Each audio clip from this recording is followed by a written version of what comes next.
ఈరోజు మన victory wings ఛానల్కి వచ్చేసినటువంటి విశిష్ట వ్యక్తి డాక్టర్ చావా ఆంజనేయులు గారు.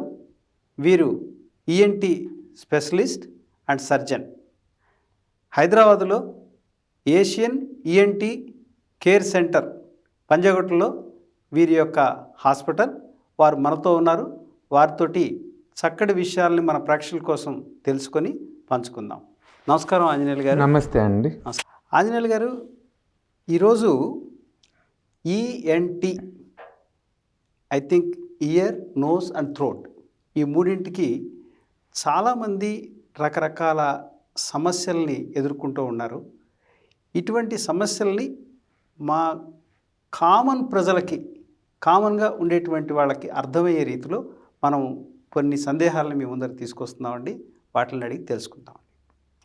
సార్, ముందుగా ఈ చెవుల వరకు వస్తే కనుక ఒక వయసు వచ్చిన తర్వాత వారికి వినికిడి శక్తి కోల్పోతూ ఉంటారు, తగ్గిపోతూ ఉంటుంది. అది ఎందుకు అలా జరుగుతుంది? దాన్ని నివారించడానికి ఏ విధంగా మనం ముందు చేసుకోవచ్చండి? ఇప్పుడు వయసు పైబడిన వాళ్ళలో వినికిడి శక్తి తగ్గిపోతుందండి. దీన్ని ప్రెస్ బయాకోసిస్ అంటాం. ఈ ఏజ్తో పాటు ఏమవుతుందంటే మన లోపలి చెవిలో కాక్లియర్ హెయిర్ సెల్స్ అని ఉంటాయి అన్నమాట. అవి outer hair cells, inner hair cells ఉంటాయి అన్నమాట. ఈ అవుటర్ ఎయిర్ సెల్స్ కామన్గా ఇనిషియల్గా ఎఫెక్ట్ అవుతాయి. కొన్ని రోజుల తర్వాత ఇన్నర్ ఎయిర్ సెల్స్ ఎఫెక్ట్ అవుతాయి అన్నమాట. ఇది ఒక్కొక్కరికి ఒక్కొక్క వయసులో ఎఫెక్ట్ అవుతుంది. ఇది సేమ్ లైక్ మనం బ్రెయిన్ డిమెన్షియా టైప్. బ్రెయిన్లో కూడా మనకు వయసుతో పాటు సెల్ యాక్టివిటీ తగ్గిపోతూ ఉండి దాన్ని డిమెన్షియా అంటాం అన్నమాట. అలానే మన చెవిలో కూడా ఈ ఎయిర్ సెల్స్ అనేది over a period of time స్లోగా డ్యామేజ్ అవుతూ పోతుంటాయి. దీన్ని డీజనరేటివ్ ప్రాసెస్ అంటాం. ఈ డీజనరేటివ్ ప్రాసెస్ ఎందుకు వస్తుందంటే మోస్ట్లీ బ్లడ్ సప్లై తగ్గటం వలన ఒకటి, అలాగే అక్కడ సౌండ్స్కి ఎక్స్పోజ్ అయినా కానీ over a period of time old ఏజ్లో ఆ వాసోస్పాజమ్స్ వచ్చి దానివల్ల కానీ కూడా ఈ అవుటర్ ఎయిర్ సెల్స్ డ్యామేజ్ అయ్యే అవకాశం ఉంటుందన్నమాట.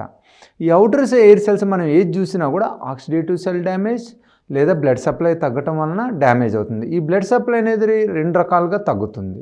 ఒకటి, రక్తనాళాలు అప్పటికప్పుడు క్లోజ్ కావటం, దాన్ని వాసోస్పాజం అంటాం అనమాట. ఎక్కువ చలిగాలికి వెళ్ళినా, ఆ టైంలో మనకి ఇన్ఫ్లమేషన్ వచ్చినా, ఏదైనా వైరల్ ఇన్ఫెక్షన్స్ అలాంటివి వచ్చినా, లేదంటే ఎక్కువ సౌండ్కి ఎక్స్పోజ్ అయినా కూడా ఇలాంటివి జరగవచ్చు. రెండోది ఏంటంటే థ్రాంబో ఎంబాలిక్ ఫినామినాస్ అంటాం. ఇప్పుడు మన carotid vessels, heart blood vessels, వీటిలో ఎప్పుడన్నా బ్లడ్ వెజల్స్ థిక్కెన్ అయ్యి థ్రాంబై ఫామ్ అయ్యి లేదా ఎంబోలిజం ఎథెరోస్క్లెరోటిక్ ప్యాచెస్ అయినట్టయితే అవి అప్పుడప్పుడు కొద్దిగా డిజిలాడ్జ్ అవుతూ ఉంటాయి అన్నమాట. అవి పెద్దవి డిజిలాడ్జ్ అయినాయి అనుకోండి, బ్రెయిన్లోకి వచ్చి స్ట్రోక్ ఫామ్ అవుతుంది. అయ్యే చిన్న డిజిలాడ్జ్ అయినాయి అనుకోండి, అవి పోయి మన ఇన్నర్ ఇయర్లో ఉన్న స్మాల్ బ్లడ్ వెజల్స్లో బ్లాక్ చేస్తాయి అన్నమాట. వన్స్ అక్కడ బ్లడ్ సప్లై బ్లాక్ అయిపోయిందంటే ఇమీడియట్గా మనకి వినికిడి తగ్గుతూ ఉంటుంది అన్నమాట. ఫస్ట్లో ఏంటంటే కొన్ని సెల్సే ఎఫెక్ట్ అవుతాయి అన్నమాట. ఇట్లా మనకు స్లోగా ప్రోగ్రెసివ్గా హీరింగ్ తగ్గుతూ ఉంటుంది అన్నమాట. సో ఈ విధంగా ఈ సెల్ డీజనరేషన్ అనేది అవుతా మనకి చెవులో వినికిడి తగ్గుతూ ఉంటుంది అన్నమాట. మెయిన్గా దీనికి మనం తీసుకోవాల్సిన ప్రివెంటివ్ మెజర్స్ ఏంటంటే హెల్తీ లైఫ్ స్టైల్ అండి. హెల్తీ లైఫ్ స్టైల్ అంటే మన కొలెస్ట్రాల్ అది పెరగకుండా చూసుకోవాలి. ఈ కొలెస్ట్రాల్, ఈ ట్రైగ్లిజరైడ్స్, ఫ్యాట్లు పెరిగినాయి అనుకోండి బాడీలో, ఆ బ్లడ్ వెజల్స్ను క్లోజ్ చేస్తాయి. ఈ స్మాల్ వెజల్స్ చాలా చెవిలో ఉన్నాయి ఏంటంటే వాటికి సరౌండింగ్ బ్లడ్ వెజల్స్ కూడా లేకపోవటం వలన ఆ స్మాల్ వెజల్స్ వన్స్ ఈ ట్రైగ్లిజరైడ్స్, కొలెస్ట్రాల్తో బ్లాక్ అయినాయి అంటే అక్కడ ఉన్న హెయిర్ సెల్స్ డ్యామేజ్ అవుతాయి అన్నమాట. రెండోది ఏంటంటే వాసోస్పాజం అంటాం. వాసోస్పాజం అంటే మనం లౌడ్ సౌండ్స్కి కానీ చలిగాలికి కానీ ఎక్స్పోజ్ కావద్దు. అలా ఎక్స్పోజ్ అయినప్పుడు ఏమవుతుందంటే ఆ లోపల చెవిలో ఉన్న స్మాల్ బ్లడ్ వెజల్స్ స్పాజంలోకి వెళ్ళిపోయి బ్లడ్ సప్లై ఆ ఎయిర్ సెల్స్ తగ్గేసి ఆ సెల్స్ డ్యామేజ్ అయిపోయి మన వినికిడి తగ్గుతుంది. మెయిన్గా ఈ రెండు. మూడోది ఏంటంటే స్ట్రెస్ నుంచి కూడా మనకి లోపల ఆక్సిడేటివ్ సెల్స్ అవి డ్యామేజ్ అయిపోయి ఆక్సిడేటివ్ రియాక్షన్స్ వచ్చేసి ఆ లోపల సెల్స్ డ్యామేజ్ అవుతాయి అన్నమాట. ఈ స్ట్రెస్ అనేది కూడా మూడోది ఇంపార్టెంట్ థింగ్ అనమాట. సో మనం హెల్తీ లైఫ్ స్టైల్ లీడ్ చేసుకుంటా లౌడ్ సౌండ్కి ఎక్స్పోజ్ కాకుండా మనకి ఏదైనా డయాబెటీస్, హైపర్ టెన్షన్, కొలెస్ట్రాల్ అలాంటి ప్రాబ్లమ్స్ ఉంటే అవి కంట్రోల్ చేసుకుంటా మనం హెల్తీ లైఫ్ స్టైల్ని లీడ్ చేసినట్టయితే మనకి ఈ చెవులో వినికిడి సమస్యలు వచ్చే అవకాశం తక్కువ ఉంటుంది. వచ్చినా కూడా చాలా లేట్ ఏజ్ అంటే 50, 60, 70లో రాకుండా 80, 90 సంవత్సరాల్లో వచ్చే అవకాశం ఉంటుంది. చాలా అద్భుతమైనటువంటి విషయాలు మా ప్రేక్షకులకు అందించారు. ఒకటి, హెల్తీ లైఫ్ స్టైల్ ఉండాలి. రెండవది ఈ సౌండ్ పొల్యూషన్ వల్ల కూడా వచ్చేటువంటి ఛాన్సెస్ ఉన్నాయి. అలాగే ట్రైగ్లిజరైడ్స్ ఎక్కువైనా, లేకపోతే కొలెస్ట్రాల్ ఎక్కువైనా వీటి వల్ల కూడా ఈ వినికిడి శక్తి కోల్పోతారనేది చాలామందికి తెలియదు. అది ఎందుకు అవుతుంది అంటే వృద్ధాప్యం వల్ల వస్తుంది అనేటువంటిలో ఉంటారు తప్ప వీట్ల లోపం వల్ల ఆ వినికిడి శక్తి పోతుంది అనేటువంటిది చాలా చక్కగా చెప్పారండి. మరి దీనికి రెమెడీస్ ఎట్లా, ఏ విధంగా తీసుకోవాల్సి వస్తుంది? సపోజ్ వినికిడి శక్తి కోల్పోయారు, వారిని ఏ శక్తి వరకు మనం ఆ మిషన్స్ పెడుతూ ఉంటారు డిసిబుల్ సౌండ్ అని చెప్పేసి, ఎంతవరకు అయితే ఆ మిషన్స్ అనేటువంటి పని చేస్తాయండి, ఏ శక్తి వరకు అది పని చేయకుండా ఉంటుంది? రియల్గా ఇప్పుడు చూసినట్టయితే మనం ఈ హియరింగ్ ఎయిడ్ టెక్నాలజీ అనేది చాలా ఇంప్రూవ్ అయిందండి. మన mobile technology, other electrical technology, ఈ డిజిటలైజేషన్ వీటిలోనే మనకి హియరింగ్ ఎయిడ్ టెక్నాలజీ వల్ల చాలా ఎక్సలెంట్గా ఉందన్నమాట. మనం ఒక 15-20 సంవత్సరాల క్రితం చూసినట్టయితే హియరింగ్ లోపం ఉన్న వాళ్ళకి, వినికిడి శక్తి తక్కువ ఉన్న వాళ్ళకి హియరింగ్ ఎయిడ్ పెట్టేవాళ్ళం. కానీ వాటిలో ఎలాంటి ఫీచర్స్ లేక బేసిక్గా ఏంటంటే మనకు మైక్ టైప్లో వాల్యూమ్ పెంచినట్టు ఉండేదన్నమాట. ఆ సౌండ్ని గ్రాస్ప్ చేసి లౌడ్ సౌండ్ని ఎక్స్పోజ్ చేసేది చెవికి. దానివల్ల ఫర్దర్ డ్యామేజ్ కూడా అయ్యే అవకాశం ఉండేది. కానీ ఇప్పుడున్న కొత్త హియరింగ్ ఎయిడ్ టెక్నాలజీ అనేది చాలా అద్భుతంగా ఉందన్నమాట. హియరింగ్ ఎయిడ్ టెక్నాలజీ ఏం చేస్తుందంటే బయట పెద్ద సౌండ్ ఉన్నా, తక్కువ సౌండ్ ఉన్నా కూడా మన చెవి కంఫర్టబుల్ రేంజ్కి తీసుకొస్తుంది. రెండోది బ్యాక్గ్రౌండ్ నాయిస్ లేకుండా చేస్తుంది. ఎందుకంటే ఈ ఎలక్ట్రిక్ ఐటమ్స్ ఎప్పుడు ఏంటంటే ఏదో చిన్న సౌండ్ ప్రొడ్యూస్ చేస్తాం. మనం ఏసీ తీసుకోండి, ఇంకోటి ఏదైనా తీసుకోండి, ఆ ఎలక్ట్రిక్ ఐటమ్స్ అనేవి కొద్దిగా సౌండ్ను ప్రొడ్యూస్ చేస్తాయి. ఇప్పుడున్న ఈ హియరింగ్ ఎయిడ్ టెక్నాలజీలో ఏంటంటే ఆటో ఫీడ్బ్యాక్ అనేది వస్తుందంట, ఆటో సప్రెషన్ అనేది. ఈ ఆటో సప్రెషన్ ఏం చేస్తుందంటే ఆటోమేటిక్గా చిన్న సౌండ్స్ని కూడా మనకు లేకుండా చెవికి నార్మల్ హీరింగ్ ఉండి, అంటే మనకి ఇప్పుడు ఎలక్ట్రానిక్ ఐటమ్ పెట్టుకుంటే ఎలక్ట్రానిక్ ఐటమ్ నుంచి వచ్చే చిన్న సౌండ్ కానీ, ఇంక్లూడింగ్ ఆ వేవ్స్ కానీ, ఆ వైబ్రేషన్ కూడా లేకుండా చేస్తానమాట. ఈ అద్భుతమైన టెక్నాలజీతో ఏమవుతుందంటే మనం చిన్నపిల్లలకి ఎంతైతే నార్మల్ క్లియరింగ్ హీరింగ్ ఉంటుందో అంత అద్భుతంగా మనం మంచి హీరింగ్ ఎయిడ్ పెట్టుకొని మంచిగా వినొచ్చు అనమాట. సో ఇదేంటంటే మనం ఒకసారి ఆడియోమెట్రీ టెస్ట్ చేసుకున్నట్టయితే ఏ ఫ్రీక్వెన్సీస్లో ఎంతెంత హీరింగ్ లాస్ ఉందో చూసుకుంటే దాన్ని బట్టి మనం ఒక ప్రాపర్ హీరింగ్ ఎయిడ్ని సెలెక్ట్ చేసుకోవాలి. మైల్డ్ హీరింగ్ లాస్కి ఒక రకమైన హీరింగ్ ఎయిడ్ ఉంటుంది, మోడరేట్ సివియర్ లాస్కి ఒక రకమైన హీరింగ్ ఎయిడ్ ఉంటుంది, ప్రొఫౌండ్ లాస్కి ఒక రకమైన హీరింగ్ ఎయిడ్ ఉంటుంది. మనం మైల్డ్ ఉన్న వాళ్ళు కూడా చాలామందికి అవసరం లేదు, కానీ రియల్గా ప్రొఫెషన్లో పనిచేసే వాళ్ళకి రియల్గా సపోజ్ మనం మీటింగ్స్, పొలిటీషియన్ చూసుకున్నాను అనుకోండి, వాళ్ళ అసెంబ్లీ అలాంటి మీటింగ్స్కి అటెండ్ అయినప్పుడు, అదే జనరల్ ఒక కార్పొరేట్ పర్సన్ని తీసుకుని వాళ్ళు పెద్ద గ్యాదరింగ్స్ని అటెండ్ చేయాల్సి వస్తుంది. వాళ్ళకి ఏంటంటే ప్రతి పాయింట్ కూడా ఇంపార్టెంట్. అలాంటప్పుడు వాళ్ళకి minimal hearing loss, mild hearing loss ఉన్నా కూడా వాళ్ళు హీరింగ్ ఎయిడ్ పెట్టుకుని దాన్ని ఆల్మోస్ట్ నార్మల్ హీరింగ్ తీసుకొచ్చి వాళ్ళు అద్భుతంగా వినవచ్చు. అట్లానే మనం profound hearing loss, severe hearing loss ఉన్న వాళ్ళు కూడా ఈ డిజిటల్ ప్రోగ్రామబుల్ హీరింగ్ ఎయిడ్స్ పెట్టినట్టయితే వాళ్ళు చాలా మంచిగా వింటారు. చాలామంది అంటారు మళ్ళీ కొంచెం వినికిడి తగ్గితే మనం ఏమైనా హీరింగ్ ఎయిడ్ మార్చాలండి, హీరింగ్ ఎయిడ్ ఎన్ని రోజులు పనిచేస్తాయని. ఇప్పుడున్న ఈ ప్రోగ్రామబుల్ హీరింగ్ ఎయిడ్లో ఏమవుతుందంటే మనం కొంచెం వినికిడి ఇవాళ పెట్టుకున్నాం అనుకోండి, 50 డెసిబెల్ లాస్ ఉంది, ఒక 2 సంవత్సరాల తర్వాత అది 55 డెసిబెల్స్కి వెళ్ళింది అనుకోండి, మనం దీన్ని డిజిటల్గా ప్రోగ్రామ్ చేసుకొని 55 డెసిబెల్స్కి మనం మ్యాచ్ చేసుకొని మనం అదే విధంగా నార్మల్గా వినొచ్చు అనమాట. సో హీరింగ్ ఎయిడ్ పెట్టుకుంటే అది తగ్గింది మళ్ళీ మార్చాలనేది లేదు. ఇదేంటంటే చాలా రేంజ్కి కూడా మనం ప్రోగ్రామ్ చేసుకొని అదే హీరింగ్ ఎయిడ్ను మనం వాడుకోవచ్చు. సో ఈ హీరింగ్ ఎయిడ్ మనం ఒకసారి తీసుకున్నామంటే అది 5, 10, 15 సంవత్సరాలతో కూడా చాలా మంచిగా పనిచేస్తుంది. మనం ఇన్ బిట్వీన్ వెళ్తే వాళ్ళు మంచిగా మనకు ప్రోగ్రామ్ చేసి మనకు అడ్జస్టబుల్ హీరింగ్ చేసి మనకి అద్భుతంగా వినేటట్టు చేస్తారన్నమాట.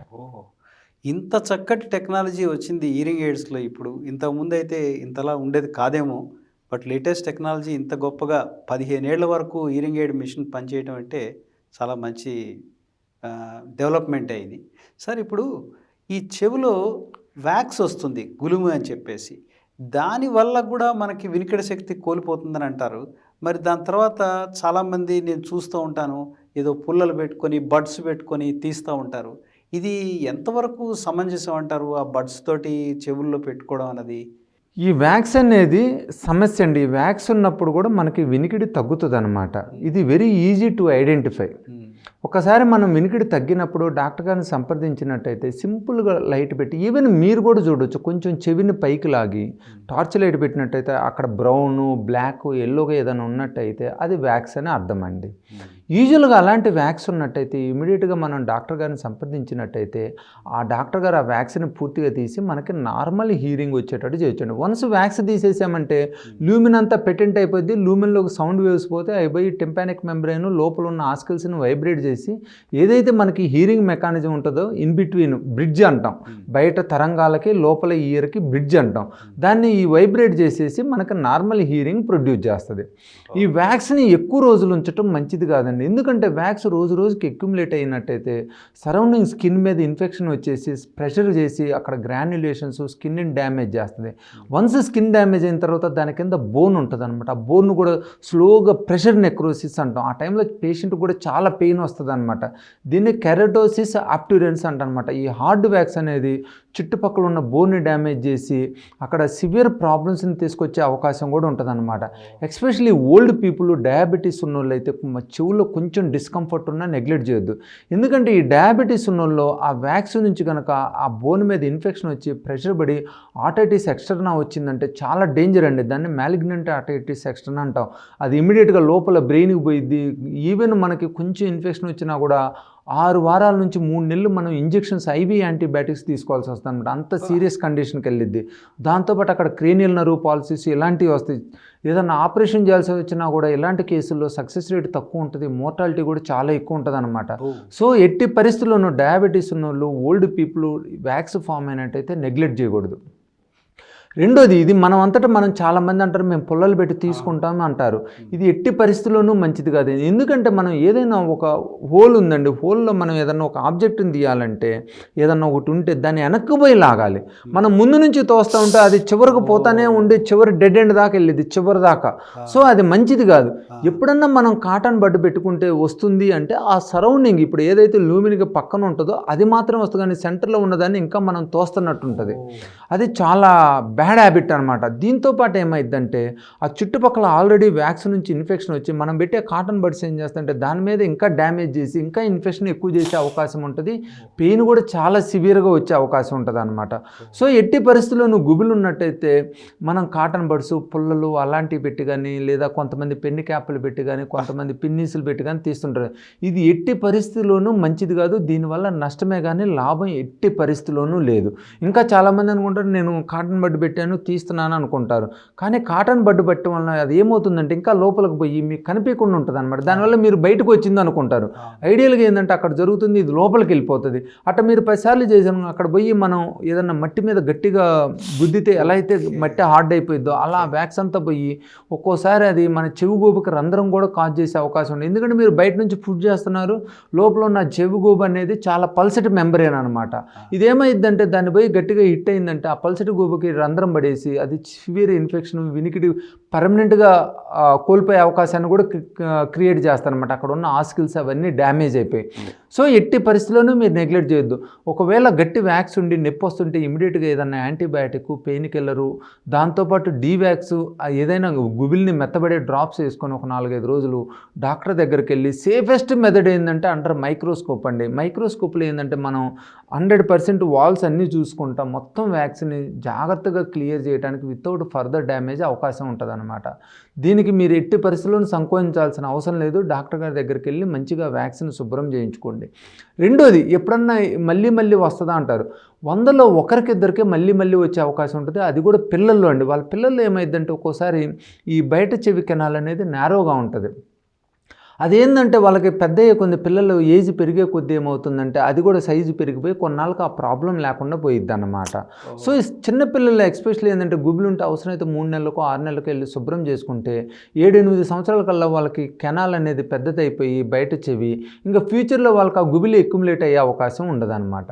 బట్ వెరీ రేర్ సిచ్యువేషన్లో మళ్ళీ చేయాల్సి వస్తుందండి. అది కూడా 2-3 సంవత్సరాలకు ఒకసారి.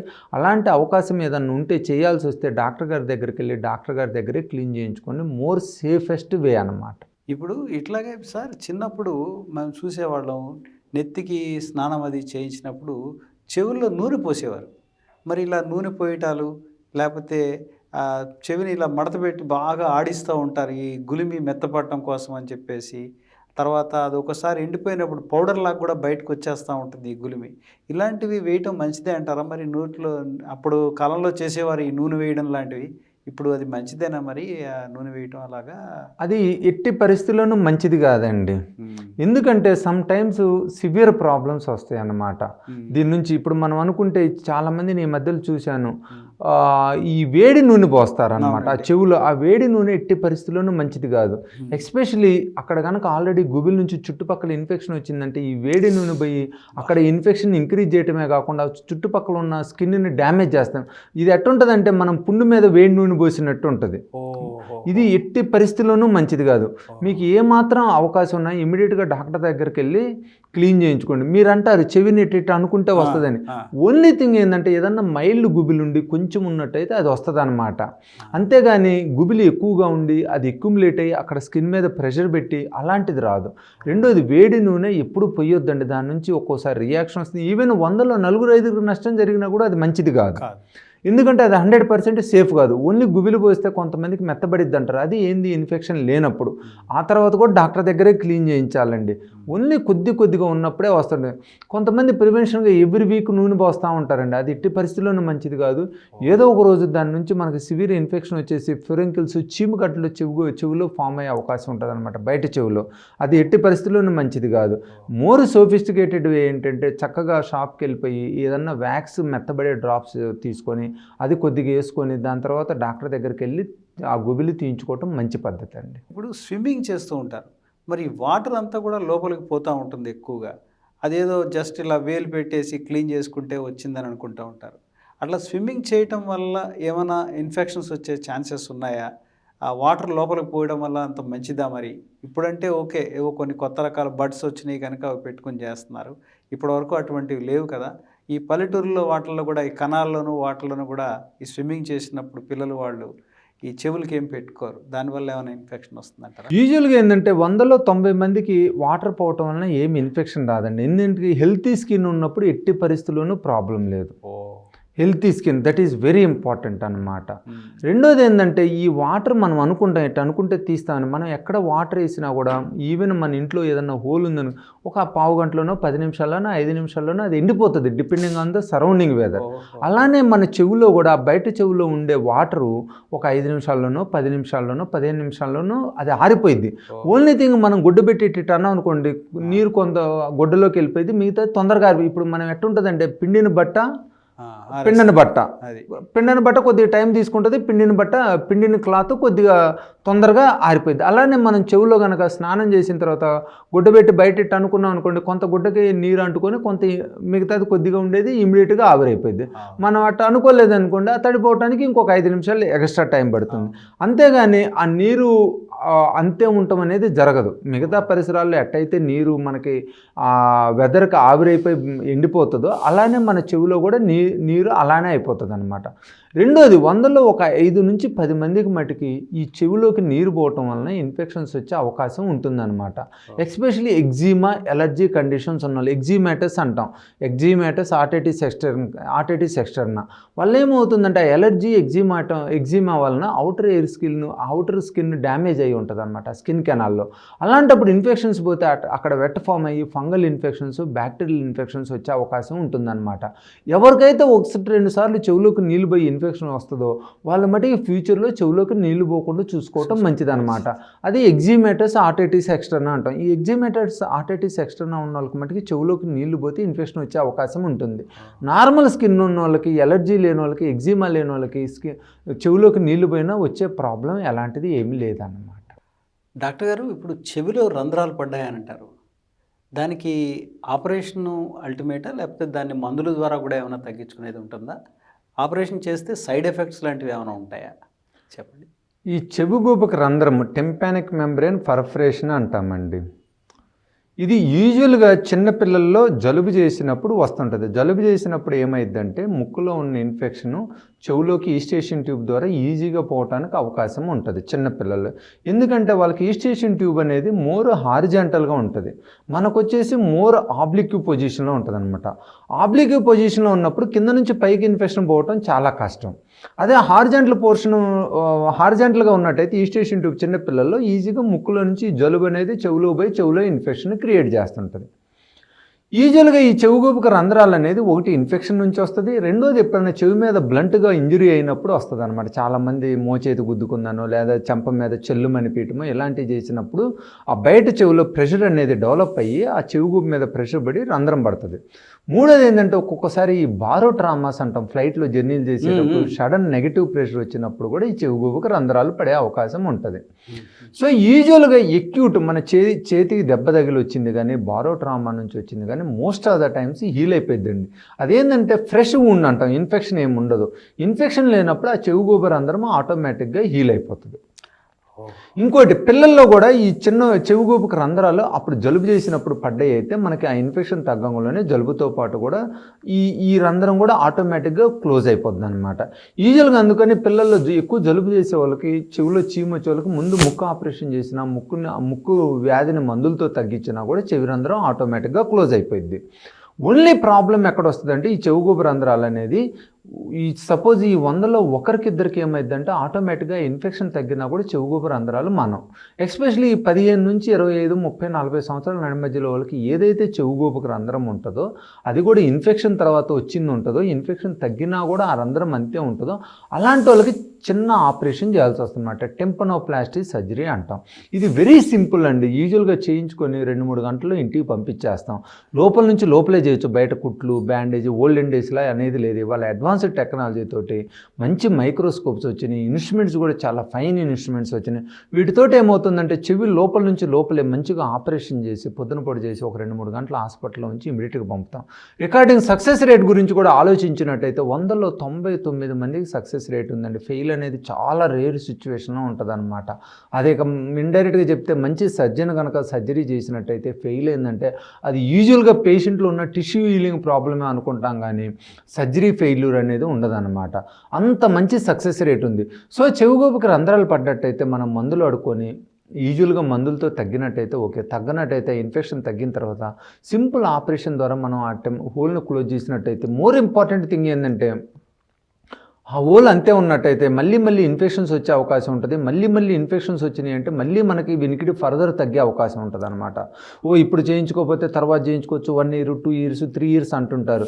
చేయించుకోవడం వలన మెయిన్ నష్టం ఏమవుతుందంటే మధ్యలో ఎప్పుడు ఇన్ఫెక్షన్ వచ్చినా కూడా మనకి మళ్ళీ వినికిడి తగ్గే అవకాశం ఉంటుందన్నమాట. అటు గ్రాడ్యువల్గా ప్రోగ్రెసివ్గా ఆ వినికిడి తగ్గే అవకాశం ఉంటుంది. ఒక్కసారి అది నరం కనుక ఎఫెక్ట్ అయిందంటే మళ్ళీ ఆ వినికిడి వాపస్ కూడా రాదు. సో ఎట్టి పరిస్థితుల్లో ఈ రంధ్రం ఉన్న వాళ్ళు నెగ్లెక్ట్ చేయకుండా సింపుల్గా ఆ రంధ్రాన్ని క్లోజ్ చేసుకున్నట్టు అయితే ఫ్యూచర్ ప్రాబ్లమ్స్ని, ఫ్యూచర్ హీరింగ్ లాస్ని అన్నిటిని కూడా మనం ప్రివెంట్ చేసుకోవచ్చు. సార్ ఇప్పుడు మీరు చక్కటి విషయాలు చెప్పారు. ఇందాక మాటల్లో అన్నారు ఈ ఫ్లైట్ ఎక్కినప్పుడు చెవుల్లో శబ్దం చాలా ఒక హోర్ వచ్చినట్టుగా మనకు బయట శబ్దాలు వినబడినట్టుగా ఉంటాయి. నాకు కూడా ఇది చాలా అనుభవపూర్వకంగా జరిగింది. ఎన్నోసార్లు నేను ఫ్లైట్ దిగేటప్పుడు ఆటోమేటిక్గా కింద దిగ్గానే మళ్ళీ మామూలు స్థితికి వస్తూ ఉంటుంది. మరి ఈ ఒక శబ్దం లాంటిది వస్తూ ఉంటుంది చెవుల్లో. ఆ శబ్దం ఎందుకు వస్తుందంటారు అసలు యాక్చువల్గా? బయట ప్రెషర్ వల్లే వస్తుందా లేకపోతే వేరే ఏమైనా కారణాలు ఉన్నాయా? యూజువల్గా ఇది ఏమవుతుందంటే ఫ్లైట్లో ఎవరికైతే మనం ఈస్టేషన్ ట్యూబ్ అంటాం అనమాట, అది ముక్కుకి చెవి కనెక్టింగ్ ట్యూబ్, ఇది కొంచెం వీక్గా ఉందనుకోండి ఈస్టేషన్ ట్యూబ్ డిస్ఫంక్షన్ అంటాం. యూజువల్గా ఈ వీక్ ఉన్న వాళ్ళకి ఏమవుతుందంటే ఎస్పెషలీ మనం ఫ్లైట్ కిందకు వచ్చేటప్పుడు ఆ ట్యూబ్ అనేది కొలాప్స్ అయిపోయింది. మనకి ఏదైతే రబ్బర్ పీకలు కొలాప్స్ అవుతాయో ప్రెషర్ అటు ఇటు ఈక్వల్ లేనప్పుడు అలా కొలాప్స్ అవుతుంది అనమాట. అలా కొలాప్స్ అయినప్పుడు ఏమైందంటే మన చెవి డ్రమ్ అనేది ఇయర్ డ్రమ్ అంటే టెంపానిక్ మెంబ్రేన్ చెవి గూబ ఈ నెగిటివ్ అయిపోయింది. మనం ఏదైతే ఇప్పుడు ఏదన్నా గాలి ఉండి ఒక పైపులో మనం దాన్ని కనుక లూజన్ చేసామంటే ఈ గాలి కిందకి వెళ్తే ఎట్టయితే ఇదయిద్దో అలా అయింది. అది ఒక స్టేజ్ దాటిన తర్వాత ఏమవుతుందంటే ఆ ప్రెషర్ వేరియేషన్ చెవి గూబ అనేది ఇంకా బాగా రిట్రాక్ట్ అయ్యి స్ట్రెచ్ అయిపోయి అక్కడ మనకు బాగా సివియర్ పెయిన్ వస్తుంది. ఆ పెయిన్తో పాటు రిట్రాక్షన్ అయినప్పుడు ఏంటంటే మనకి హీరింగ్ కూడా తగ్గినట్టు ఉంటుంది అనమాట. ఎందుకంటే అక్కడ వైబ్రేషన్ సరిగా ఉండదు. ఎప్పుడైతే మనకి వినికిడి కూడా తగ్గిద్దో అక్కడ చెవిలో గుయ్యమని సౌండ్ రావటం, ప్రెషర్ రావటం, ఫుల్నెస్ రావటం జరుగుతుంటుంది అనమాట. ఎవరికైతే ఈ స్టేషన్ ట్యూబ్ డిస్ఫంక్షన్ ఉంటుందో ఫ్లైట్ పైకి వెళ్ళేటప్పుడు కానీ ఎస్పెషల్లీ కిందకి దిగేటప్పుడు ఈ నెగిటివ్ ప్రెషర్ డెవలప్ అయ్యి చెవిలో ఆ వినికిడి తగ్గటము, చెవిలో నొప్పి రావటం, గుయ్యమని సౌండ్ రావటం, ఫుల్నెస్ రావటం, తలనొప్పి కూడా ఒక్కోసారి వస్తుంటుంది అన్నమాట. దీనికి మెయిన్గా ఇలా ఎక్స్పీరియన్స్ అయ్యే వాళ్ళు ఏం చేయాలంటే మనం ఫ్లైట్ ఎక్కే ముందు డ్రాప్స్ ఉంటాయి, డీకంజెస్టెంట్ నేసల్ డ్రాప్స్ అంటాం. అవి 4 చుక్కలు ఇటు అటు వేసుకొని దాంతోపాటు వేడి నీళ్ళ ఆవిరి పట్టుకొని ఫ్లైట్ ఎక్కితే అట్నే ఫ్లైట్ డ్యూరింగ్ జర్నీ కూడా ఎవ్రీ 4-5 అవర్స్కి మనం ఆ ముక్కులో డ్రాప్స్ వేసినట్టయితే ఆ ఈస్టేషన్ ట్యూబ్ని పెటెంట్గా ఉంచిద్ది అనమాట. సెకండ్ థింగ్ ఏంటంటే మనం ఆ ఫ్లైట్ జర్నీలో కూడా ఇన్ బిట్వీన్ ఎస్పెషలీ పైకి వెళ్ళే ముందు ఒక 10 నిమిషాల ముందు మనం ఫ్లైట్లో కూర్చోంలోనే బబుల్ గమ్ కానీ ఏదన్నా మౌత్ మూమెంట్స్ ఇస్తూ ఉన్నట్టయితే ఆ ఈస్టేషన్ ట్యూబ్ అనేది కొలాప్స్ కాకుండా ఉంటుంది. అట్నే ఎస్పెషలీ మనం దిగేటప్పుడు ఫ్లైట్ డిసెండ్ అయ్యేటప్పుడు ఒక 5-10 నిమిషాల ముందు నుంచి మనం జా మూమెంట్స్ ఇచ్చుకుంటా బబుల్ గమ్ తిని కానీ లేదా జనరల్గా అట్ట అనుకుంటా కానీ మూమెంట్స్ ఇచ్చుకుంటా ఉంటా. దాంతోపాటు మనం ఆ డ్రాప్స్ కనుక ముక్కులు వేసుకున్నట్టయితే ఆ ఈస్టేషన్ ట్యూబ్ అనేది ఎక్యూట్ కొలాప్స్ కాకుండా అది మూమెంట్ ఇస్తా, some air between nose and ear pass చేస్తా మనకు చెవిలో నెగిటివ్ ప్రెషర్ రాకుండా బారో ట్రామా లేకుండా ఉంటుంది అనమాట.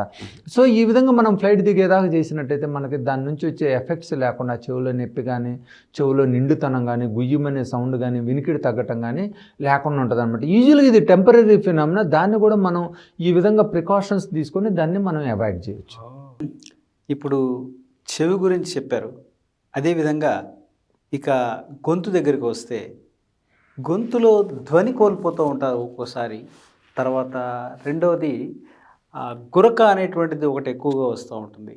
ఈ రెండింటికి కారణాలు ఎందుకు, ఆ ధ్వని ఎందుకు కోల్పోతూ ఉంటారు, ఆ గరగర అనేటువంటి శబ్దం ఎందుకు వస్తుంది అనేది మాకేమైనా ప్రేక్షకుల కోసం. ఇప్పుడు వాయిస్ ప్రాబ్లం అంటే hoarseness is entirely different thing అండి. గురక, స్నోరింగ్ ఇది ఎంటైర్లీ డిఫరెంట్ థింగ్. ఇప్పుడు యూజువల్గా మనకి ఎక్కువ మందికి ఈ మాట మారటం ఏంటంటే వోకల్ కార్డు చేంజెస్ అంటాం. ఈ వోకల్ కార్డులో రకరకాల ప్రాబ్లమ్స్, రకరకాల వాయిస్ చేంజెస్ మనకు కనిపిస్తాయి. దీంట్లో ఫస్ట్ మనం చూసినట్టయితే వోకల్ కార్డ్ పెరాలసిస్ అంటాం. వోకల్ కార్డ్ పెరాలసిస్ అంటే గొంతులో 2 వోకల్ కార్డ్స్ ఉంటాయి, ఆ 2 వోకల్ కార్డులో ఒక కార్డు పనిచేయదు, సాధారణంగా ఉండే ప్రాబ్లం ఇదన్నమాట. ఈ వోకల్ కార్డ్ పెరాలసిస్ మనకి ఎప్పుడైనా చిన్న జలుబు నుంచి కూడా వచ్చే అవకాశం ఉంటుంది. అంటే వైరల్ లెరింజైటిస్ అంటాం, viral recurrent laryngeal nerve infection అంటాం అనమాట. ఈ వోకల్ కార్డ్ పెరాలసిస్ వచ్చినప్పుడు యూజువల్గా ఒక 5 నుంచి వారం రోజుల్లో రికవరీ అయ్యిద్దండి. ఎవరికైతే 5 నుంచి వారం రోజుల్లో రికవరీ కాలేదో వాళ్ళకి ఆల్వేస్ మనం ఒకటి సిటీ స్కాన్ చేసుకొని అక్కడ ఏదైనా కంప్రెషన్ ప్రాబ్లం లేదని చూసుకోవాలి. చాలా సిచ్యువేషన్లో మేము చూసామండి, ఎక్యూట్ వోకల్ కార్డ్ పెరాలసిస్ వచ్చిన వాళ్ళు సిటీ స్కాన్ చేస్తే ఆ గొంతు దగ్గర కానీ లంగ్స్లో కానీ ట్యూమర్ ఉండే అవకాశం ఉంటుంది. దాంతోపాటు ఆ హార్ట్ పెరిగి కార్డియోమెగలే కానీ ఆ పక్కన మిడియాషనల్ లింఫ్ నోడ్స్ అలాంటివి కూడా ఉండే అవకాశం ఉంటుంది అనమాట. సో రేర్ సిచ్యువేషన్లో దీంట్లో ప్రాణాంతకమైన వ్యాధి ఉండే అవకాశం ఉంటుంది. ఎవరికైతే వోకల్ కార్డ్ పెరాలసిస్ వచ్చి అది ఇంప్రూవ్ కాలేదు ఇద్దరు మందులతో కానీ ఎక్సర్సైజ్తో అనుకుంటే మటుకి వాళ్ళకి సిటీ స్కాన్ ఒకటి చేసుకొని వేరే ప్రాబ్లం ఏమీ లేదని కన్ఫర్మ్ చేసుకోవటం మంచిదండి. ఏదన్నా వేరే ప్రాబ్లం ఉన్నట్టయితే దాన్ని మనం సీరియస్గా తీసుకొని దానికి ట్రీట్మెంట్ ఇవ్వాల్సి వస్తుంది. రెండోది ఈ బొంగురు గొంతుకి చాలా మందిలో ఏం చేస్తారంటే కొంతమందిలో ఎక్కువ మాట్లాడటం వల్ల కానీ సింగింగ్ చేయటం వల్ల కానీ ఎక్కువ మాట్లాడుతూ కొంతమంది ఈ మధ్యలో చూసినట్టయితే ఎస్పెషల్లీ యంగ్ పీపుల్ కొంతమంది ఈ మధ్యలో రీహాబిలిటేషన్ సెంటర్కి అటు ఇటు పోయి వాళ్ళకి ట్రైనింగ్ ఇస్తున్నారు. ఈ ఫిజియోథెరపీ ట్రైనింగ్ సెంటర్లో కూడా కొంతమందికి ఈ ప్రాబ్లమ్స్ వచ్చే అవకాశం ఉంటుంది. ఎస్పెషల్లీ సింగర్స్లో కొత్తగా సింగింగ్ స్టార్ట్ చేసిన వాళ్ళు వచ్చే అవకాశం ఉంటుంది. ఎందుకంటే వాళ్ళకి ఎగ్జాక్ట్గా ఎట్ట సింగ్ చేయాలి, ఏ ఫ్రీక్వెన్సీలో చేయాలని వాళ్ళకి అడ్జస్ట్ అయ్యేటప్పుడు కొంత టైం తీసుకుంటుంది. ఈ టైంలో ఈ ప్రాబ్లమ్స్ వచ్చే అవకాశం ఉంటుంది అనమాట. దీన్ని వోకల్ కార్డ్ నాడ్యూల్స్ అంటాం అనమాట. ఈ వోకల్ కార్డ్ నాడ్యూల్స్ ఉన్నప్పుడు ఏంటంటే మనం ఒకసారి ఎండోస్కోపిక్ విధానం ద్వారా చెక్ చేసుకొని ఆ వోకల్ నాడ్ సైజ్ ఎంత ఉందో చూసుకొని దానికి మనం మంచిగా ఈ స్పీచ్ పెథాలజిస్ట్ అడ్వైస్ తీసుకొని ప్రికాషన్స్ తీసుకున్నట్టయితే ఆ వోకల్ నాడ్యూల్ సైజ్ తగ్గటమే కాకుండా మీకు ఎలా మాట్లాడాలి, ఒక్కో లారెన్స్కి ఒక్కో రకంగా ఒక్కో ఫ్రీక్వెన్సీలో మాట్లాడాలి. ఎందుకంటే మనం చూసినట్టయితే ఈ ఎక్సర్సైజ్ చేసేటప్పుడు కూడా జిమ్ ట్రైనర్ ఉన్నారనుకోండి మనకు మజిల్ పట్టే అవకాశం కానీ చాలా తక్కువ ఉంటుంది. అలానే మనం ఈ స్పీచ్ పెథాలజిస్ట్ అండర్ గైడెన్స్ కనుక మనం ఇనిషియల్ స్టేజ్లో కనుక ఈ సింగింగ్ కానీ ఇవన్నీ ప్రాక్టీస్ చేసినట్టయితే మనకు ఆ సైడ్ ఎఫెక్ట్స్ వచ్చే అవకాశం లేకుండా ఉంటుంది అనమాట. సో యూజువల్గా ఏంటంటే ఎవరైతే సింగింగ్కి వెళ్తున్నారో ఎవరైతే ఉపన్యాసాలు ఇద్దామో ఇనిషియల్గా వాళ్ళు కనుక ఈ speech pathologist speech language pathologist వాళ్ళ అడ్వైస్ తీసుకున్నట్టయితే వాళ్ళకి ఎలాంటి సైడ్ ఎఫెక్ట్స్ కూడా రాకుండా ఉంటాయి. మనం ఇది కనుక నెగ్లెక్ట్ చేసినట్టయితే ఈ నాడ్యూల్స్ కాస్త పాలిప్స్లా ఫామ్ అవుతాయి. వన్స్ పాలిప్స్ ఫామ్ అయినాయి అంటే మనం ఎలాంటి ప్రికాషన్స్ తీసుకున్నా అవి తగ్గవన్నమాట. దానికి మైక్రో లెరింజల్ సర్జరీ ద్వారా ఆ మైక్రోస్కోప్ తోటి లెరింగోస్కోప్ పెట్టి మంచిగా ఆ ఓకల్ కార్డ్ పాలిప్ తీసేస్తాం అనమాట. సో మెయిన్గా ఏంటంటే సింగర్స్ కానీ ఏదైనా వాయిస్ యూజ్ చేసే వాళ్ళు ఇనిషియల్గా 1-2 సిట్టింగ్స్ ఈ స్పీచ్ లాంగ్వేజ్ పెథాలజిస్ట్తో కనుక అడ్వైస్ తీసుకొని ఆ ప్రికాషన్స్ ఫాలో అవుతా చేసినట్టయితే వాళ్ళకి ఎలాంటి నష్టం జరగదు అనమాట. రెండోది గురక సమస్యకు వచ్చినట్టయితే గురక ఎంటైర్లీ డిఫరెంట్ థింగ్ అండి. ఈ గురక ఏంటంటే బేసిక్గా మనం నిద్రపోయేటప్పుడు నాయిసీ బ్రీతింగ్ అంటాం. ఇది 2 రకాలు. ఒకటేంది గురక ఓన్లీ సిమ్టమాటిక్ అంటే గురక వస్తుంటుంది పక్కన వాళ్ళకి నిద్ర పట్టదు ఇది. రెండోది ఏంటంటే పేషెంట్కి కూడా నష్టం కలిగిస్తుంటుంది. ఈ గురక వచ్చినప్పుడు సివియర్ గురక వచ్చిందంటే బాడీలో ఆక్సిజన్ లెవెల్స్ తగ్గి హైపాక్సియా వచ్చేసి వాళ్ళకి స్లీప్ డిస్టర్బెన్స్ అవుతుంటుంది. ఈ స్లీప్ డిస్టర్బెన్సే కాకుండా ఎవ్రీ టైం మన బాడీలో ఆక్సిజన్ లెవెల్స్ తగ్గినప్పుడు హార్ట్ ఇంకా ఎక్కువ పంప్ చేయాల్సి వస్తుంది. కార్డియోమెగలే ప్రాబ్లం వస్తాయి, పల్మనరీ హైపర్టెన్షన్, ఇవన్నీ చాలా సీరియస్ ప్రాబ్లమ్స్ అండి. కార్డియోమెగలే వచ్చిందంటే దానికి మనం హార్ట్ ట్రాన్స్ప్లాంట్ దాకా వెళ్ళాల్సి వస్తుంది అనమాట. అట్లనే పల్మనరీ హైపర్టెన్షన్ ఉన్నా కూడా మనకి మెడిసిన్స్తో తక్కువ కావడం చాలా కష్టం. సో గురకున్న వాళ్ళు ఎట్టి పరిస్థితుల్లోనే ఎస్పెషలీ మిడిల్ ఏజ్ పీపుల్ మటుకు ఎట్టి పరిస్థితుల్లోనూ దాన్ని నెగ్లెక్ట్ చేయడం మంచిది కాదనమాట. ఈ గురకున్న వాళ్ళకి ఏంటంటే మనం ముక్కుని గొంతుని ఎండోస్కోపీ ద్వారా చెక్ చేసుకున్నట్టయితే మనకి ఈజీగా ఎక్కడ బ్లాకేజ్ ఉంది, ఎక్కడ ఇబ్బంది ఉంది, ఎక్కడ అనటామికల్గా ఇబ్బంది ఉందనేది తెలిసిపోతుంది. ఆ ముక్కులో బోను వంకర ఉందా, కండ పెరిగిందా, గొంతులో టిష్యూస్ పెరిగినాయా, లేదా కింద ఎపిగ్లాటిస్ ఏమైనా ఎన్లార్జ్ అయిందా, ఇలాంటిది మనకు చాలా క్లియర్గా తెలిసిపోయిద్ది అనమాట. సో ఈ విధంగా ఎక్కడైతే మనకు స్ట్రక్చరల్ ప్రాబ్లం ఉండి ఆ బ్లాక్ చేస్తుందో ఎయిర్ పోవటానికి దాన్ని కనుక మనం సర్జరీ ద్వారా లేజర్ను ఉపయోగించి మంచిగా కరెక్ట్ చేసుకున్నట్టయితే వాళ్ళ గురక సమస్య తగ్గుతుంది అనమాట. దీంతోపాటు మెయిన్ గురకొచ్చే వాళ్ళు ఆలోచించాల్సింది ఏంటంటే వెయిట్ గెయిన్ అయినా మన మెడ లావుగా ఉన్నా కూడా గురకొచ్చే సమస్య ఉంటుంది అనమాట. ఒకవేళ ఓవర్ వెయిట్ ఉన్నట్టయితే వాళ్ళు వెయిట్ తగ్గాలండి. వెయిట్ తగ్గకుండా మేము ఎలాంటి ట్రీట్మెంట్ ఇచ్చినా, ఎలాంటి ఎక్సర్సైజులు ఇచ్చినా, ఎలాంటి సర్జరీలు చేసినా కూడా ఉపయోగం ఉండదు. ఎస్పెషలీ ఈ over weight obese patients weight తగ్గుతా వాళ్ళకి ఆ తగ్గిన తర్వాత కూడా ఈ గురక సమస్య ఉన్నట్టయితే సింపుల్ సర్జరీస్ ద్వారా లేజర్ని ఉపయోగించి చేసుకున్నట్టయితే వాళ్ళు గురక సమస్య నుంచి నివారణ పొందవచ్చు, క్యూర్ చేసుకోవచ్చు. మెయిన్గా చిన్నపిల్లల్లో గురక వస్తుందంటే వాళ్ళకి సాధారణంగా ఏంటంటే ఎడినాయిడ్ హైపర్ట్రోఫీ, టాన్సిల్ హైపర్ట్రోఫీ నుంచి అవుతుంది అనమాట. ఈ పిల్లల్లో కనుక గురక ఉన్నట్టయితే ఎక్కువ మందికి మనం వాళ్ళకి ఫిజికల్ యాక్టివిటీ ఇంప్రూవ్ చేసుకొని కొంచెం స్టీమ్ ఇన్హలేషన్ పట్టుకున్నట్టయితే చాలామంది తగ్గిద్దండి. ఓన్లీ అక్యూట్ స్టేజ్లోనే వాళ్ళకి మందులు ఇవ్వాల్సి వస్తుంది. ఒకవేళ వాళ్ళ ఫిజికల్ యాక్టివిటీ ఇంప్రూవ్ చేసి మందులు ఇచ్చినా తగ్గకపోతే మటుకి వాళ్ళకి మనం ఆపరేషన్ చేయాల్సి వస్తుంది. ఎడినాయిడెక్టమీ అంటాం. ఇవాళ ఎడినాయిడెక్టమీ అనేది సేఫ్ ప్రొసీజర్ అండి. అండర్ ఎండోస్కోపీ గైడెన్స్లో కోయాబులేటరీ ఇన్స్ట్రుమెంట్ ద్వారా చక్కగా ఎడినాయిడ్ మొత్తం తీసినట్టయితే ఆ రికరెన్స్ ప్రాబ్లం ఉండదు, పేషెంట్ కంప్లీట్ నార్మల్ స్టేజ్కి వస్తారన్నమాట.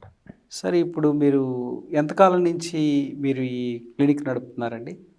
నేను ఇక్కడికి హైదరాబాద్ రాకముందు ఢిల్లీలో ఉన్నానండి.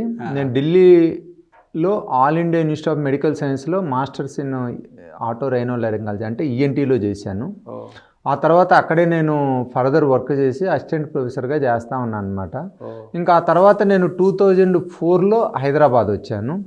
2004 నుంచి నేను హైదరాబాద్లో I'm working with different specialities కూడా అండి. అంటే ఈఎన్టీతో పాటు ఈఎన్టీ అనేది రొటీన్ మన ముక్కు, గొంతు, చెవి ఆపరేషన్. దీంతో పాటు ఏంటంటే ఇప్పుడు ముక్కు చూసాం అనుకోండి, ముక్కుకి బ్రెయిన్కి నడి మధ్య పెథాలజీ ఉంటుంది. దాన్ని న్యూరో సర్జరీ చేయాలన్నా, ఈఎన్టీ సర్జన్ చేయాలన్నా. అట్టనే చెవికి బ్రెయిన్కి నడి మధ్య ఈఎన్టీ సర్జన్ చేయాలన్నా, న్యూరో సర్జన్ చేయాలన్నా. అలానే మనం గొంతు కింద భాగంలో ఉంటుంది. ఈ ఈఎన్టీ ఒకరే చేయాలి, ఈఎన్టీతో పాటు కార్డియోథొరాసిక్ సర్జన్ చేయాలన్నా. సో ఇలాంటి వాటిలో ఏం చేశానంటే ఈ ఆల్ ఇండియా ఇన్స్టిట్యూట్లో ఉండటం వలన అక్కడ ఏమవుతుందంటే అన్ని డిపార్ట్మెంట్లు మీరు చూసినట్టయితే న్యూరో సర్జరీ కానీ, కార్డియోథొరాసిక్ సర్జరీ కానీ, ఆంకాలజిస్ట్ కానీ అందరం కూడా కలిసి వర్క్ చేస్తాం. ఐ స్పెషలిస్టు, ఎందుకంటే ముక్కుకి కంటికి నడి మధ్య ఉన్న ప్రాబ్లమ్స్ ఉంటాయి, నీరు గారటం అనుకోండి, ట్యూమర్స్ ఉంటాం అనుకోండి, ఇవన్నీ కూడా కలిసి చేసేవాళ్ళం, కలిసి డిస్కస్ చేసేవాళ్ళం, నాలెడ్జ్ని షేర్ చేసుకునేవాళ్ళం. అది ఆ విధంగా ఏమవుతుందంటే ఇక్కడికి వచ్చిన తర్వాత కూడా I worked different departments. LV ప్రసాద్లో ఐ స్పెషలిస్ట్ తోటి, అట్నే మిగతా హాస్పిటల్స్లో, అట్నే డిఫరెంట్ న్యూరో సర్జరీ డిపార్ట్మెంట్స్ నిమ్స్లో అనుకోండి, డిఫరెంట్ కార్పొరేట్ హాస్పిటల్లో కూడా ఇట్లా multiple specialities including dental department కొన్ని ఉంటాయి, డెంటల్ సిస్ట్లు ఉంటాయి, అవి సైనస్లోకి పోతాయి. డెంటల్ సర్జన్కి ఏంటంటే అక్కడ సైనస్ని ఎట్లా మేనేజ్ చేయాలనేది ఇంపార్టెంట్ ఇష్యూ. సో ఈ విధంగా ఏంటంటే ఈ మల్టిపుల్ స్పెషాలిటీస్ అందరూ కలిసి ఒకరికొకరు హెల్ప్ చేసుకుంటా పేషెంట్కి మంచి ట్రీట్మెంట్ ఇచ్చే అవకాశం ఎక్కువ ఉందన్నమాట. సో ఇక్కడికి వచ్చిన తర్వాత నేను ఇక్కడ Asian ENT care centre start చేశాను పంజాగుట్లో. ఏషియన్ ఈఎన్టీ కేర్ సెంటర్లో నేను ఫస్ట్ డెవలప్ చేసింది ఏంటంటే, ఏ పేషెంట్ అయినా ఈఎన్టీ ప్రాబ్లమ్స్తో వస్తే 100% డయాగ్నోసిస్ అయిపోవాలి. అంటే అన్ని రకాల టెస్టులు మీకు ఏవైతే ఈఎన్టీలో ఉన్నాయి, ఇయర్ నోస్ త్రోట్ సంబంధించిన టెస్టులు ఎన్నైతే అప్డేటెడ్ టిల్ నౌ ఉన్నాయో అన్నీ అవైలబుల్ చేసాం. అంటే ఇక పేషెంట్కి ఈ ప్రాబ్లమ్ని మేము మిస్గాం, ఈ టెస్ట్ లేదు, ఈ ప్రాబ్లం మిస్గాము.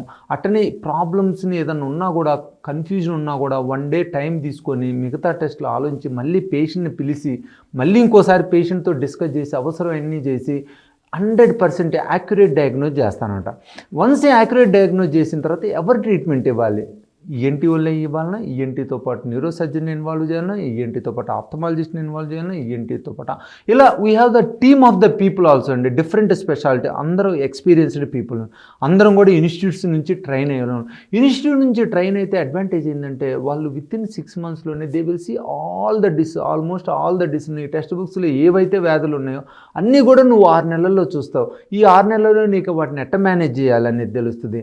ఆ ఎక్స్పీరియన్స్ తోటి ఏమవుతుందంటే, నీకు పేషెంట్ ఏ స్టేజ్లో ఎలాంటి డిసీజ్లో వచ్చినా కూడా వాళ్ళకి బెస్ట్ ట్రీట్మెంట్ ఇస్తాం. రిజల్ట్ అనేది different issue, best treatment is more. యూజువల్గా ఏంటంటే బెస్ట్ ట్రీట్మెంట్ ఇచ్చామంటే రిజల్ట్స్ కూడా మోస్ట్ యాక్యురేట్గా ఉంటాయి. మనం ఎలా అయితే సపోజ్ ఎగ్జామ్కి ప్రిపేర్ అవుతాం, ఎగ్జామ్ ప్రిపరేషన్ అంటే ఓన్లీ చదవటమే కదా, చదువుతుంటంతో పాటు రిమెంబరెన్స్, టైం ప్రకారం మనం క్వశ్చన్ పేపర్ని ఫిలప్ చేయటం, క్వశ్చన్ టైం ప్రకారం మనం ఆన్సర్స్ అన్ని కరెక్ట్గా రాయటం, ఇవన్నీ కూడా ఇంపార్టెంట్. 24 గంటలు చదివాను నాకు అట్లానే నీకు సబ్జెక్ట్ అంతా ఉంది, ఉపయోగించలేకపోతే ఉపయోగం ఉండదు అనమాట. ఎంత వెరీ ఇంపార్టెంట్. ఒక పేషెంట్ ఒక వ్యాధితో వచ్చాయంటే నీ సర్జికల్ స్కిల్స్ని, నీ మెడికల్ నాలెడ్జ్ని, దాంతోపాటు నీ కొలీగ్స్ని అన్నింటినీ ఇన్వాల్వ్ చేసినట్టయితే పేషెంట్కి మంచి రిజల్ట్ వచ్చే అవకాశం ఉంటుంది. సో ఏషియన్ ఈఎన్టీ ఇన్స్టిట్యూట్ అనేటువంటిది చెవి, గొంతు, ముక్కుకి సంబంధించి అన్ని రకాల డయాగ్నోస్ని కూడా చేయగలిగేటువంటి అద్భుతమైన క్లినిక్ పంజాగుట్టలో అందరికీ చేరువలో ఉంది. చాలా అద్భుతం అండి. అయితే అసలు మీరు ఇక్కడ ఇది ఎప్పుడు స్టార్ట్ చేశారండి, ఏషియన్ ఈఎన్టీ కేర్ అనేటువంటిది? ఏషియన్ ఈఎన్టీ కేర్ సెంటర్ అనేది 2015 March 18th, May 18th start చేశానండి. స్టార్ట్ చేయడంతో we went with good thinking అనమాట. అన్ని డిపార్ట్మెంట్స్ ఉండాలి ఇక్కడ. అన్ని డిపార్ట్మెంట్స్ ఇక్కడ ఉంటే ఏంటంటే అందరం ఒకరికొకరు ఈజీగా నాలెడ్జ్ షేర్ చేసుకోవచ్చు. ఏ మాత్రం డౌట్స్ ఉన్నా కూడా ఒకరినొకరు ఈజీగా మాట్లాడుకోవచ్చు. అలా కాకుండా నేను ఇక్కడ ఈఎన్టీ సర్జన్ ఉన్నాను, ఇంకో చోట స్పీచ్ పెథాలజిస్ట్ ఉన్నాడు, ఇంకో చోట ఆడియాలజిస్ట్ ఉన్నారంటే వెరీ డిఫికల్ట్ అనమాట టు కమ్యూనికేట్. రెండోది ఏంటంటే ఒక్కోసారి అక్కడ ఆ సీనియర్ పర్సన్ ఆ టైంలో ఉన్నారా, జూనియర్ పర్సన్ ఉన్నారా, ఎవరు చేశారనేది కూడా మనకు తెలియదు. ఒక్కోసారి ఆ చేసిన వాళ్ళు కూడా మన కాంటాక్ట్లో ఉన్నారా లేదని కూడా తెలియదు. ఇంకోటి ఏంటంటే ప్రాబ్లం వచ్చేది, పేషెంట్ ఒకసారి నీ దగ్గర చూయించుకున్న తర్వాత ఒక్కోసారి నువ్వు ఓడి చెప్పినా వాళ్ళు నీకు తెలియకపోవచ్చు, వేరే చోట ఎక్కడ వాళ్ళకి అవైలబిలిటీ ఉన్న చోట చేయించుకున్నావు, వాళ్ళు నీ కాంటాక్ట్లో ఉండవు. ఎందుకంటే మనం చూసినట్టయితే ఎవ్రీబడి హ్యాస్ ఇండివిజువల్ స్కిల్స్ అండి. ఎందుకంటే ఒక డిగ్రీ మనం ఇచ్చామంటే అందరూ ఈక్వల్గా ఉండాలని లేదు. సేమ్ మనం కూడా ఒక మనిషి ఉన్నామంటే ఒక ఏజ్లో ఒక క్లాసులో అందరూ ఒక రకంగా ఉండరు. ఎందుకంటే మనం ఫస్ట్ ర్యాంక్ నుంచి లాస్ట్ ర్యాంక్ దాకా చూస్తాం, అదే క్లాసు అదే టీచర్ చెప్తారు, కానీ స్టూడెంట్స్ నాలెడ్జ్ వేరుగా ఉంటుంది. అలానే ఇక్కడ డాక్టర్లు కానీ పారామెడికల్ టీమ్ కానీ ఇవన్నీ కూడా వేరియేషన్స్ ఉంటాయి. సో యూజువల్గా నా ఇంటెన్షన్ ఏంటంటే అప్పుడు Asian ENT care centre develop చేయడంలో అందరిని ఇక్కడ డెవలప్ చేద్దాం, అందరికీ మనకు నాలెడ్జ్ తెలుస్తుంది, అందరి క్యాపబిలిటీస్ తెలుస్తాయి. ఎవరికన్నా క్యాపబిలిటీ తక్కువ ఉందనుకోండి వాళ్ళని హౌ టు ఇంప్రూవ్, వాళ్ళని ట్రైనింగ్కి పంపించడం, ఈ విధంగా వాళ్ళని మళ్ళీ till highest level of the knowledge తీసుకురావటం. సో ఇక్కడ Asian ENT care centre develop చేసిన తర్వాత డెవలప్ అయిన తర్వాత అక్కడ మనం స్థాపించిన తర్వాత ఏం చేసామంటే ఫస్ట్ ఎక్విప్మెంట్ని మొత్తం తీసుకొచ్చామండి. ఎక్విప్మెంట్ ఉందంటేనే నేర్చుకుంటారు, ఎక్విప్మెంట్ లేకపోతే నేర్చుకోలేరు. వచ్చిన వాళ్ళు కూడా పని చేయడానికి వాళ్ళకి ఎక్విప్మెంట్, ఫస్ట్ ఎక్విప్మెంట్ అంతా డెవలప్ చేసాం. ఎక్విప్మెంట్ డెవలప్ అయిన తర్వాత మంచిగా క్వాలిఫైడ్ పీపుల్ని from different institutes like all India institute of speech and hearing, Mysore నుంచి క్వాలిఫై అయిన వాళ్ళని ఇట్లా మంచి మంచి పీపుల్ని తీసుకొచ్చి అక్కడ ఎక్విప్మెంట్స్ కానీ అక్కడ రిపోర్ట్స్ కానీ అన్నీ స్టాండర్డైజ్ చేయించాం అనమాట. ఇప్పుడున్న పరిస్థితులు ఏంటంటే ఎవరు వచ్చినా కూడా వితిన్ 1 monthలో they can reach the top knowledge in that institute. ఎందుకంటే అన్ని ఫెసిలిటీస్ ఉన్నాయి, అన్నీ నేర్చుకోవడానికి అవకాశం ఉంది, నేర్చుకున్న దాన్ని ఉపయోగించడానికి అవకాశం ఉంది. ఎందుకంటే పేషెంట్లు కూడా కంటిన్యూస్గా ఉంటారు, అన్ని వెరైటీ ఆఫ్ పేషెంట్స్ ఉంటారు, అన్ని వ్యాధులను కూడా ట్రీట్మెంట్ ఇస్తున్నాము. అలానే అక్కడ వెరీ వెరీ రీజనబుల్ రేట్లో ఇస్తున్నాం. ఎందుకంటే ఓవర్ హెడ్స్ అనేది చాలా తక్కువ ఉంటాయి అక్కడ. ఎందుకంటే మేమే మేనేజ్ చేస్తుంటాం, అక్కడ మెయింటెనెన్స్ అనేది కూడా తక్కువ ఉండటం వలన ఈవెన్ టెస్ట్లు అవన్నీ కూడా వెరీ వెరీ రీజనబుల్ రేట్లో చేయగలుగుతున్నాము. అలానే పేషెంట్ కూడా ప్రాపర్ అడ్వైజ్ ఇవ్వగలిగి ప్రాపర్గా మంచి పేషెంట్ ట్రీట్మెంట్ ఇవ్వగలుగుతున్నాం అనమాట. ఓన్లీ థింగ్ ఏంటంటే ఎప్పుడన్నా మేము మిగతా వాళ్ళు హెల్ప్ తీసుకుంటున్నాం, ఎస్పెషల్లీ ఏదైనా క్యాన్సర్ పేషెంట్ ఉండి రేడియోథెరపీ అవసరమైన, కీమోథెరపీ అవసరమైన అలాంటి పేషెంట్స్ని we're taking help from other big hospitals where this facilities are available. అన్ని facilities under one roof. Yeah, చాలా చక్కగా చేశారు సార్. ఇప్పుడు మీరు అసలు ఈ ఈఎన్టీఏ తీసుకోవడానికి ఏమైనా బలమైన కారణం ఉందా, లేకపోతే యాదృచ్ఛికంగా మీరు ఈఎన్టీ తీసుకోవడం అనేది జరిగిందా? యాక్చువల్గా ఏంటంటే నేను ఎంబీబీఎస్ గుంటూరు మెడికల్ కాలేజ్ చదువుకునేటప్పుడు నాకు ఆ మెడికల్ కాలేజీకి వెళ్ళిన తర్వాత ఫోర్త్ ఇయర్ నుంచే నాకు all India institute of medical science ఢిల్లీలో చేయాలని అనిపించిందండి. ఇంకా అక్కడే చేరాలని. ఈవెన్ దో ఆ టైంలో నాకు ఆంధ్ర ఎంట్రన్స్ అయితే నేను ఆంధ్రప్రదేశ్ ఎంట్రన్స్ అయితే రాయలేదు. నేను రాసింది JIPMER, Vellore CMC and PGI Chandigarh మూడిట్లోని సీట్లు వచ్చినాయి. ఎయిమ్స్ అనుకున్నాను, ఇంక ఎయిమ్స్లోనే చేద్దాం అనుకున్నాను. ఎయిమ్స్లో నేను ఆలోచిస్తే ఏంటంటే ఈఎన్టీ బ్రాంచ్ ఎక్సలెంట్ బ్రాంచ్ అని ఇన్ఫర్మేషన్ వచ్చిందండి. అక్కడ అప్పుడు 6 ఫ్యాకల్టీ ఉండేవాళ్ళు, 6 కూడా కన్సల్టెంట్లు ఎక్సలెంట్ వర్క్ చేసేవాళ్ళు. వాళ్ళంతా internationally they are very well recognised. And అక్కడ టీమ్ అప్రోచ్ కానీ ఒకరికొకరు కోఆర్డినేషన్ కానీ చాలా బాగుండేదన్నమాట. ఆ విధంగా అక్కడ నేను వెళ్ళిపోయి అక్కడ ఈఎన్టీ డిపార్ట్మెంట్ని సెలెక్ట్ చేసుకుని ఈఎన్టీలో ఉంటా. అక్కడే నేను ఫర్దర్ 10 years వర్క్ చేసి ఆ తర్వాత నేను హైదరాబాద్ వచ్చాను. సో ఫస్ట్ నుంచి మీకు కోరిక ఈఎన్టీ దాంట్లో చేయాలి, అది కూడా ఆల్ ఇండియా మెడికల్ సైన్సెస్లోనే చేయాలి అనేటువంటిది మీరు అనుకున్నది మీరు సాధించేశారు. మరి ఇప్పుడు మీ నెక్స్ట్ జనరేషన్ మీ పిల్లల్ని కూడా డాక్టర్ వృత్తిలోకి ఏమైనా తీసుకొద్దాం అనుకుంటున్నారా? ఏం చేస్తున్నారు మీ పిల్లలు? యాక్చువల్గా మా అబ్బాయి కూడా ఆల్రెడీ 3rd year ఎంబీబీఎస్ చదువుతున్నాడండి గాంధీ మెడికల్ కాలేజీలో. మా పాప ఇంజనీరింగ్ చేస్తుంది ఆర్టిఫిషియల్ ఇంటెలిజెన్స్ ICFI యూనివర్సిటీలో. ఇప్పుడు తనకి నేను అదే అడ్వైజ్ ఇస్తున్నాను, ఫస్ట్ ఎంబీబీఎస్లో మంచిగా గ్రోగా, ఎంబీబీఎస్ అయ్యేటప్పటికి నీకు అన్ని సబ్జెక్టులోనూ అవగాహన వస్తుంది. ఆ తర్వాత నువ్వు డిసైడ్ చేసుకోవచ్చు. ఈ మధ్యలో నీకు ఇంట్లో ఏదన్నా కావాలన్నా ఈఎన్టీ గురించి కానీ మిగతా స్పెషాలిటీస్ గురించి కానీ నేను డిస్కస్ చేస్తూ ఉంటాను. యూజువల్గా ఏమవుతుందంటే ఒక్కొక్క రకమైనవి వస్తుందండి. ఎందుకంటే ఈఎన్టీ అంటే ఎక్స్క్లూజివ్లీ సర్జికల్ స్కిల్, సర్జరీస్ మీదే మెయిన్గా ఆధారపడి ఉంటుంది అనమాట. అలానే ఇప్పుడు మిగతా న్యూరాలజీ చూసుకుంటే ఎక్స్క్లూజివ్ మెడిసిన్. ఇలా వీళ్ళకి ఏమవుతుందంటే ఎంబీబీఎస్ అయ్యేటప్పటికి వాళ్ళకు ఒక మంచి అవగాహన వస్తుంది. రెండోది ఏంటంటే ఫిజికల్ క్యాపబిలిటీస్ కూడా ఇంపార్టెంట్ అనమాట. I'm interested in surgery or not, I'm interested in physician, I'm interested in research, all these things అనమాట. సో ఎంబీబీఎస్ అయిపోయేదాకా ఆలోచించి ఎంబీబీఎస్ అయిపోయిన తర్వాత అన్ని సబ్జెక్టులో including anatomy, biochemistry, physiology, pathology, pharmacology, surgery, ENT ఇవన్నిట్లోనూ వాళ్ళకి ఆ తర్వాత వాళ్ళని డిసైడ్ చేసుకోమని చెప్పాను. ఈఎన్టీ ఫీల్డ్లోకి వస్తే real it is good and I can guide అంతే comfortably because I know each and everything. అట్టనే ఇంట్రెస్ట్ లేనిదాన్ని కూడా మనం చేయలేం. మోస్ట్లీ నేను రికార్డింగ్ నా సబ్జెక్ట్లో తను వస్తాడా రాదనేది ఆ ఫైనల్ ఇయర్ అయిపోయిన తర్వాత maybe I will discuss. Till the time I will tell him focus on all subjects because at this moment you have to expose to everything, you have to excel in every subject. That's true. Sir ఇంత బిజీగా ఒక పక్కని పేషెంట్లు, ఒక పక్కని surgeries, plus అది కాకుండా మీరు చాలా social యాక్టివిటీస్లో కూడా చాలా యాక్టివ్గా ఉంటారు. How is it possible? ఇది ఏమన్నా మీ పర్సనల్ లైఫ్ని ఎప్పుడైనా డిస్టర్బ్ చేస్తూ ఉంటుందండి? అలాంటిది ఏం లేదండి. బేసిక్గా ఇక్కడ ఏంటంటే టైం మేనేజ్మెంట్ అనేది ఇంపార్టెంట్ అండి. యూజువల్గా ఏంటంటే ఒక రోజు ముందే మీరు ప్లాన్ చేసుకున్నా అంటే యూజువల్గా ఎస్పెషల్లీ నేను సర్జరీ అయితే ఒక రోజు ముందు చాలా జాగ్రత్తగా ప్లాన్ చేసుకుంటాను. ముందే పేషెంట్ చూస్తాను. పేషెంట్ చూసిన తర్వాత ఆ ఈవినింగే నాకు ప్లాన్ అయిపోయింది, ఈ స్టెప్ ఇలా చేయాలి సర్జరీ అనేది. అలానే దానివల్ల ఏమవుతుందంటే నా కొలీగ్స్కి చాలా కంఫర్ట్, ఎస్పెషల్లీ అనస్థెటిస్టులు కూడా they are very very confident. ఎందుకంటే you know what is happening, what you require in surgery, everything అనమాట. ఈ విధంగా నేను లైఫ్ స్టైల్లో కూడా మంచిగా ప్లాన్ చేసుకోవచ్చు. నెక్స్ట్ డే ఏం చేయబోతున్నావు, పొద్దుట సాయం దాకా 1 or 2% రేర్గా ఎమర్జెన్సీస్ వస్తే చేంజ్ కావచ్చు. మోస్ట్ ఆఫ్ ద టైమ్స్ ఏంటంటే మీరు ఒక ప్లాన్డ్గా డిసిప్లిన్డ్గా ఉంటే మటుకు మోస్ట్ ఆఫ్ ద టైమ్స్ మీరు మీ పర్సనల్ లైఫ్ని, ప్రొఫెషనల్ లైఫ్ని, సోషల్ లైఫ్ని కూడా చాలా హ్యాపీగా చాలా మంచిగా చేసుకోవచ్చు అనమాట. పొద్దున్నే మీరు 6 o'clock మీ స్పోర్ట్స్ యాక్టివిటీ స్టార్ట్ చేద్దాం అనుకుని దాన్ని బట్టి 5:30కి, అంతేగాని 6 అనుకొని 6:30కి లెగిసి ఈ టైమ్స్ అన్నీ అబ్జర్వ్ చేసుకుంటేనే ప్రాబ్లం అనమాట. మోస్ట్ ఆఫ్ ద టైమ్స్ మీరు నేను ఏదైనా కూడా ఒకరోజు ముందే ప్లాన్ చేసుకుంటాను. అనుకున్న దానికి ఒక 10 minutes బిఫోర్ రీచ్ కావడానికి ట్రై చేస్తాండి. ఆ విధంగా చేసుకోవటం వల్ల ఇప్పుడు కూడా ఎలాంటి ప్రాబ్లం ఏం లేదు. మంచిగా మీ సోషల్ యాక్టివిటీస్ కానీ, అవుట్ సైడ్ యాక్టివిటీస్ కానీ, ప్రొఫెషనల్ యాక్టివిటీస్ కానీ, మీ spending with family, friends and everything, it is very easy to do it. Only thing ఏంటంటే పంక్చువాలిటీ ఉండాలి, టైం మెయింటైన్ చేసుకోవాలి, అనుకున్నది అనుకున్నట్టుగా అయిపోయేటట్టు మీ అంతటా మీరు చేసుకోవాలన్నమాట. సో ప్లాన్డ్, అదే మీ సక్సెస్కి కారణం అని నేను అనుకుంటున్నానండి. సార్ ఇప్పుడు సబ్జెక్ట్లోకి వస్తే మనం ఇందాక మాట్లాడుకున్నాం చెవి గురించి, గొంతు గురించిను. ఇప్పుడు ఈ సైనసిస్ ప్రాబ్లం అని చెప్పేసి అంటారు చాలామంది.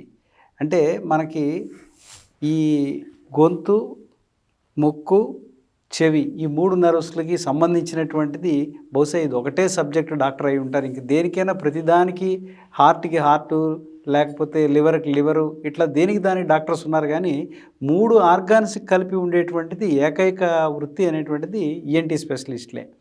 మరి ఈ సైనసిస్ అనేటువంటి ప్రాబ్లమ్ దేనివల్ల వస్తుంది?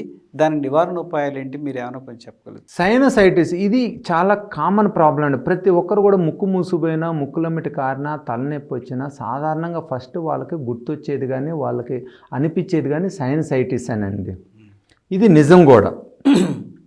ఎందుకంటే ఈ సైనసైటిస్ నుంచి ముక్కు మూసిపోవటం, ముక్కులమ్మటి కారటం, తలనొప్పి రావటం, ఫేషియల్ ఫుల్నెస్, వీళ్ళలో కొంతమందికి వినికిడి తగ్గటం, గొంతు ఇరిటేషన్ రావటం, గొంతులో మాట మారటం, గొంతులోకి సెక్రీషన్స్ ఇలా రకరకాల ప్రాబ్లమ్స్ వస్తాయి అన్నమాట. చాలామంది అంటారు ముక్కు మూసిపోవట్లేదు కదండి, సైనస్ ఉందా లేదా అంటుంటారు. వీటిలో ఏ సిమ్టమ్స్ ఉన్నా కూడా సైనసైటిస్ ఉండే అవకాశం ఎక్కువగా ఉంటుందండి. మెయిన్గా ఈ సైనసైటిస్ రావడానికి కారణం 2 రకాలండి. ఒకటి మన ముక్కులో ఉన్న అనటామికల్ అబ్నార్మాలిటీ కావచ్చు, రెండోది మోర్ ఇంపార్టెంట్ థింగ్ ఏంటంటే ఎలర్జీ. ఈ ఎలర్జీ ఉన్నోళ్ళు ఈవెన్ దో ఆస్తమా రావడానికి ముందు కూడా సైనస్ ప్రాబ్లం ఉంటుంది. ఆస్తమా ఉన్న వాళ్ళందరికీ కూడా ఆల్మోస్ట్ సైనస్ ప్రాబ్లం ఉన్న కింద లెక్కేనండి. ఈ అనటామికల్ ప్రాబ్లం చూసినట్టయితే ఎదురు ముక్కులో కండ పెరగటం కానీ, ముక్కు బోను వంకర ఉండటం కానీ, లేదా ముక్కు వెనక భాగంలో మూసిపోవటం వల్ల కానీ, కొయినల్ నారోయింగ్ కానీ, లేదా ఎడినాయిడ్ హైపర్ట్రోఫీ కానీ, వేరే ఏదన్నా మాసులు కానీ, ఏదన్నా గడ్డలు కానీ ఏది ఉన్నా కూడా అనటామికల్గా మనకు అక్కడ సెక్రీషన్స్ ఎక్యుములేట్ అయిపోయి సైనసైటిస్ ప్రాబ్లం వచ్చే అవకాశం ఉంది. మోర్ ఇంపార్టెంట్ థింగ్ ఏంటంటే ఎలర్జీ ప్రాబ్లం ఉన్న వాళ్ళకి ఆల్మోస్ట్ అందరూ కూడా ఈ అది ఇంటెన్సిటీ మారొచ్చండి. ఏదన్నా సింపుల్గా తుమ్ములు రావటం, ముక్కులో కారటమా, లేదా ముక్కు మూసిపోయి ఎక్కువ తుమ్ములు వస్తాయి, ఇలాంటి ప్రాబ్లం, దాంతోపాటు తలనొప్పి వస్తూ ఉంటామా అనేది depending on the intensity of the problem, ఆ పర్సన్ ఫిజికల్ యాక్టివిటీ, ఆ పర్సన్ ఉన్న ఇమ్యూనిటీ మీద కూడా ఆధారపడి ఉంటుంది అన్నమాట. మనం ఇక్కడ ఈ సైనసైటిస్ ఉన్న వాళ్ళు ఏంటంటే మెయిన్గా మనం డయాగ్నోజ్ చేసుకోవాల్సింది సైనసైటిస్కి కారణం ఏంటి, అనటామికల్ ప్రాబ్లమా, ఎలర్జీ ప్రాబ్లం. అనటామికల్ ప్రాబ్లం ఉన్నట్టయితే ఖచ్చితంగా మనం అది సర్జరీ చేసి సింపుల్గా లేజర్ తోటి, ఎండోస్కోప్స్ తోటి అనటామికల్ ప్రాబ్లం కరెక్ట్ చేసినట్టయితే వాళ్ళకి ఆ సైనసైటిస్ నుంచి మంచిగా రిలీఫ్ వస్తుందండి. ఎలర్జీ ప్రాబ్లం మోర్ ఇంపార్టెంట్ అండి. ఎందుకంటే దీన్ని కనుక మనం ప్రాపర్గా కంట్రోల్ చేసుకోపోయినట్టయితే ఎలర్జీకి ఫంగల్ సైనసైటిస్ డెవలప్ అయ్యి ఆ ఫంగల్ సైనసైటిస్ ఇన్ఫెక్షన్ క్రానిక్ అయినట్టయితే సరౌండింగ్ బోన్కి ఇన్ఫెక్ట్ అవుతుంది, ఐలోకి స్ప్రెడ్ అయ్యే అవకాశం ఉంటుంది, బ్రెయిన్లోకి స్ప్రెడ్ అయ్యే అవకాశం ఉంటుంది. ఈవెన్ మనం చాలా క్రానిక్ అయినట్టయితే మనం ట్రీట్మెంట్ ఇచ్చినా కూడా పూర్తిగా రికవరీ అయ్యే అవకాశం సిమ్టమాటిక్గా చాలా తక్కువ కూడా ఉండే అవకాశం ఉంటుంది అన్నమాట. సో ఈ ఎలర్జీ ఉన్న వాళ్ళు ఏంటంటే ఎస్పెషలీ తుమ్ములు వస్తున్నా, ముక్కులమ్మటి కారుతున్నా, ఎస్పెషలీ ముక్కు మూసిపోతున్నట్టయితే ఖచ్చితంగా డాక్టర్ గారిని సంప్రదించి ముక్కును ప్రాపర్గా ఎగ్జామినేషన్ చేసుకొని, అవసరమైతే సిటీ స్కాన్ చేసుకొని, మోర్ ఇంపార్టెంట్ థింగ్ ఏంటంటే వీటితో పాటు ఎలర్జిక్ స్కిన్ ప్రిక్ టెస్ట్ చేసుకొని దేనికి ప్రాబ్లం ఉందో తెలుసుకొని దాన్ని మనం చాలా క్లియర్గా ట్రీట్మెంట్ ఇచ్చుకున్నట్టయితే మంచిగా క్యూర్ అవుతుంది అన్నమాట. సపోజ్ తుమ్ములు వస్తా, ముక్కులమ్మటి కారుతుంది, ఎండోస్కోపీలో పాలిప్స్ కానీ అలాంటివి ఏమి లేనట్టయితే వీళ్ళకి ఎలర్జిక్ స్కిన్ ప్రిక్ టెస్ట్ ద్వారా ఎగ్జాక్ట్గా దేనికి ఎలర్జీ ఉంది, ఎంత ఇంటెన్సిటీలో ఉంది, ఎస్పెషలీ కామనెస్ట్ ఏంటంటే హౌస్ డస్ట్లు, మైట్లు అంటామండి. వీటికి ఎలర్జీ కనుక మనం మంచిగా ఇమ్యూనోథెరపీ తీసుకున్నట్టయితే చాలామంది క్యూర్ అవుతుంది, పర్మనెంట్ కూడా రిలీఫ్ వచ్చే అవకాశం ఉంది. వీళ్ళు సింపుల్గా లైఫ్ స్టైల్లో మంచిగా ప్రాణాయామం చేసుకుంటా, బ్రీతింగ్ ఎక్సర్సైజ్ చేసుకుంటా, కొంచెం ఫిజికల్ యాక్టివిటీ చేసుకుంటా, బాడీ వార్మప్ చేసుకుంటా, ఇంటిని పరిశుభ్రంగా ఉంచుకుంటా, ఇమ్యూనోథెరపీ తీసుకున్నట్టయితే వీళ్ళు మంచి క్యూర్ అయిపోయి నార్మల్ లైఫ్ స్టైల్ లీడ్ చేసుకుంటారు. అలా కాకుండా వీళ్ళు కనుక ముక్కులో కనుక పాలిప్స్ అలాంటివి ఉన్నట్టయితే ఎండోస్కోపీలో ఈ ఎలర్జిక్ స్కిన్ ప్రిక్ టెస్ట్తో పాటు మనం సిటీ స్కాన్ కూడా చేసుకొని ఆ పాలిప్స్ అవి ఎంత ఉన్నాయి, ఎంత ఇంటెన్సిటీలో ఉన్నాయి, ఎన్ని సైనస్లో ఉన్నాయో చూసుకొని ఆ పాలిప్స్ని మటుకు 100% మనం ఎండోస్కోపిక్ సైనస్ సర్జరీ విధానం ద్వారా మైక్రో డెబ్రైడర్ను ఉపయోగించి మంచిగా తీసేసినట్టు, ఆ తీసేసిన తర్వాత వాళ్ళని ముక్కును వాటర్తో శుభ్రం చేసుకోమని చెప్తా, ఈ ప్రాణాయామం చేసుకుంటా, ఇమ్యూనోథెరపీ ఇచ్చినట్టయితే వాళ్ళకి 100% క్యూర్ వస్తుందండి. చాలా వాటికి కూడా వాళ్ళు క్యూర్ అయిపోతారు, చాలా కాన్ఫిడెంట్గా కూడా మంచి క్లియర్ అయిపోతారండి. ఎందుకంటే ఈ విధంగా మనం ఒకటి ఉన్న డిసీజ్ని తీసేసుకుంటున్నాం, ఆ ఎలర్జీని ఇమ్యూనోథెరపీ తర్వాత డీసెన్సిటైజ్ చేసుకుంటున్నాం, మళ్ళీ రాకుండా ముక్కును వాటర్తో శుభ్రం చేసుకుంటా, ప్రాణాయామం చేసుకున్నట్టయితే వాళ్ళు 100% మంచిగా నార్మల్ లైఫ్ని లీడ్ చేసుకునే అవకాశం ఎక్కువ ఉంటుందండి. చాలామంది ఏమనుకుంటారంటే ఈ సైనసైటిస్ ప్రాబ్లం అండి, మనం ట్రీట్మెంట్ తీసుకున్నా తగ్గదు, సర్జరీ చేసుకున్నా తగ్గదు, ఇది వేస్ట్ ఏమో అంటారు. అలాంటిది ఎట్టి పరిస్థితుల్లో లేదండి. మీరు దీని కనుక ప్రాపర్ ట్రీట్మెంట్ తీసుకున్నట్టయితే ప్రాపర్గా ఏదైతే కారణాలు అనటామికల్ అబ్నార్మాలిటీ అంటే అనటామికల్ అబ్నార్మాలిటీ కరెక్ట్ చేసుకోవడం, ఎలర్జీ ఉన్నట్టయితే ఇమ్యూనోథెరపీ తీసుకోవడం, సైనస్లో పాలిప్స్ ఉన్నాయంటే సర్జరీ ద్వారా దాన్ని క్లియర్ చేసి ముక్కును వాటర్తో శుభ్రం చేసుకుంటా మన ఇంట్లో కనుక పరిశుభ్రంగా ఉంచుకొని దుమ్ము ధూళి లేకుండా చేసుకున్నట్టయితే మీకు ఈ సైనస్ నుంచి ఆల్మోస్ట్ పూర్తిగా నయమైపోతారు. మొత్తానికి మా యోగా గురించి కూడా మీరు తీసుకొచ్చారు. ఇందులో ప్రాణాయామం అనేటువంటిది కూడా చాలా రెమిడియల్గా యాక్షన్గా పనిచేస్తుంది ఈ సైనటిసిస్ అని చెప్పేసి మేము కూడా యోగాలో చేస్తూ ఉంటాం. సూత్రనేతి అని చెప్పేసి ఒక రబ్బర్ ట్యూబ్ని ముక్కులోకి తీసుకొచ్చి నోటి ద్వారా తీసుకొచ్చడానికి దాని ఫ్లమ్ అనేటువంటివి కూడా పోతూ ఉంటాయి. ఇప్పుడు మీకు ముక్కు దిబ్బడ అంటారు. అది ఆల్మోస్ట్ అందరికీ నార్మల్గా వస్తూనే ఉంటుంది. ఏదో ఒక నాస్ట్రిల్ బంద్ అయిపోతూ ఉంటుంది. తర్వాత కొంతసేపు అతను లేచి తన కార్యక్రమాలు చేసుకుంటూ ఉంటే ఆటోమేటిక్గా అవుతూ ఉంటుంది. ఇటువంటి దిబ్బడ అనేటువంటిది అసలు ఎందుకు వస్తుంది అంటారు? దానికోసం ఏమైనా చిన్నపాటి ఎక్సర్సైజ్లు ఏమైనా ఉంటాయా? ఎట్లా చేస్తే బాగుంటుంది అంటారు? ఈ ముక్కు దిబ్బడ అనేది సాధారణంగా ఏంటంటే జనరల్గా 100లో 99 మందికి 2 రకాల కారణాల నుంచి వస్తుందండి. ముక్కులో బోను వంకర ఉండటం వలన కానీ, ముక్కులో ఇన్ఫీరియర్ టర్బినేట్ హైపర్ట్రోఫీ ఉండటం వలన కానీ, ఈ 2 సాధారణమైన కారణాలు. ఇది మనం ఒక్కసారి ఎండోస్కోపీ చేసుకున్నట్టయితే ఎండోస్కోపీలో మనకు చాలా క్లియర్గా తెలిసిపోయింది ముక్కులో కండలు పెరిగినాయా, లేదా బోను వంకర ఉందా, లేదా రెండూ కలిసి ఉన్నాయా. ఓకే. ఒకవేళ బోను వంకర ఉండి ముక్కు దిబ్బడు వస్తుంటే మటుకి దానికి మనం ఆ బోను వంకరని సెట్ చేసుకున్నట్టయితే నయమైపోతుంది. ఆ బోను వంకరని సెట్ చేసి స్ట్రైట్గా పెట్టినట్టయితే గాలి చాలా ఫ్రీ అయిపోతుంది, దిబ్బడు అనేది పోతుంది. అదే ముక్కులో కండ పెరిగింది అనుకోండి, దీనికి ఫస్ట్ ఏం చేయాలంటే మనం ఈ బ్రీతింగ్ ఎక్సర్సైజ్ చేసుకొని స్ట్రెస్, ఈ మధ్యలో చాలామందికి నేను చూసింది ఏంటంటే ఈ ముక్కులో కండ అనేది స్ట్రెస్ నుంచి పెరుగుతుంది అన్నమాట. ఈ స్ట్రెస్ ఉన్న వాళ్ళకి ముక్కులో కండ పెరిగిపోయి ఆ టర్బినేట్ హైపర్ట్రోఫీ వచ్చేసి ఎస్పెషలీ లేడీస్లో వాళ్ళకి ఏంటంటే ఈస్ట్రోజన్స్ అలాంటివి ఉండి అవి ఏం చేస్తాయంటే ఈ మ్యూకోజల్లో ఆ హైపర్ట్రోఫీ గ్లాండ్ని హైపర్ట్రోఫీ చేస్తే బ్లడ్ వెజల్స్ని డైలేట్ చేస్తాయి. ఈ రెండింటి వలన ఈ లేడీస్లో ఎస్పెషలీ ఈ మెన్స్ట్రువల్ పీరియడ్స్ అప్పుడు టెన్షన్స్ ఎక్కువ పడుతున్నా కూడా ఈ హార్మోనల్ చేంజెస్ నుంచి ఈ ముక్కులో కండ చాలా ఎక్కువ పెరుగుతూ ఉంటుంది అన్నమాట. సో ఇక్కడ ప్రాబ్లంను మనం తెలుసుకుంటున్నాం. ఒకవేళ ముక్కులో కండ పెరిగినట్టయితే టెన్షన్స్ని తగ్గించుకొని ప్రాణాయామం చేసుకుంటా కొంచెం ఆవిరి పట్టుకుంటే ఎక్కువ మందికి రిలీఫ్ వచ్చే అవకాశం ఉంటుందన్నమాట. అలా కాకుండా ఎక్కువ స్ట్రెస్ పడుతున్నా లేదా మనం ఎన్ని ప్రికాషన్స్ తీసుకున్నా కూడా ఆ ముక్కులో కండ తగ్గలేదు అంటే అది సింపుల్గా ఇన్ఫీరియర్ టర్బినోప్లాస్టీ అంటనమాట. లేజర్ ద్వారా కోయాబులేటర్ ద్వారా ఆ టర్బినేట్ను కొంచెం సైజ్ తగ్గించినట్టయితే చాలా గాలి ఫ్రీ అయిపోద్ది అనమాట. చాలామంది కూడా ఈ మధ్యలో నేను అబ్జర్వ్ చేసింది ఏంటంటే ఇంటర్మీడియట్ చదివే అమ్మాయిలకి ఎస్పెషల్లీ ఎంపీసీ బైపీసీ చదివే వాళ్ళకి స్టేట్ ర్యాంకుల కోసం నేషనల్ ర్యాంకుల కోసం చాలా స్ట్రెస్లో ఉంటున్నారనమాట.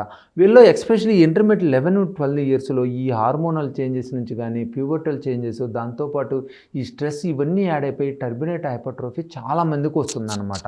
వాళ్ళే ఏం చేస్తున్నారు అంటే ఇంక ఎగ్జామ్స్ వల్ల వాళ్ళకి టెన్షన్స్ ఎలాగూ తగ్గట్లేదు, వాళ్ళకి సింపుల్గా ఆ లేజర్ ద్వారా ఆ టర్బినేట్ సైజుని తగ్గించినట్టయితే వాళ్ళు చాలా గాలి ఫ్రీ అయిపోతుందన్నమాట. చాలామంది కూడా ఈ మధ్యలో 4-5 మినిమం వాళ్ళు ఈ సర్జరీ చేసిన తర్వాత చాలా హ్యాపీగా ఫీల్ అవుతుంది. ఈవెన్ దో ఇంతకుముందు వాళ్ళకి స్నానం చేసిన తర్వాత చాలా బాధపడేవాళ్ళం అండి. తల స్నానం చేసినప్పుడు అయితే ముక్కు మూసిపోయేది, చాలా కష్టపడాల్సి వచ్చేదని. ఈ సర్జరీ చేసిన తర్వాత సింపుల్ సర్జరీ ద్వారా మ్యాక్సిమం రిజల్ట్ వస్తుంది అనమాట.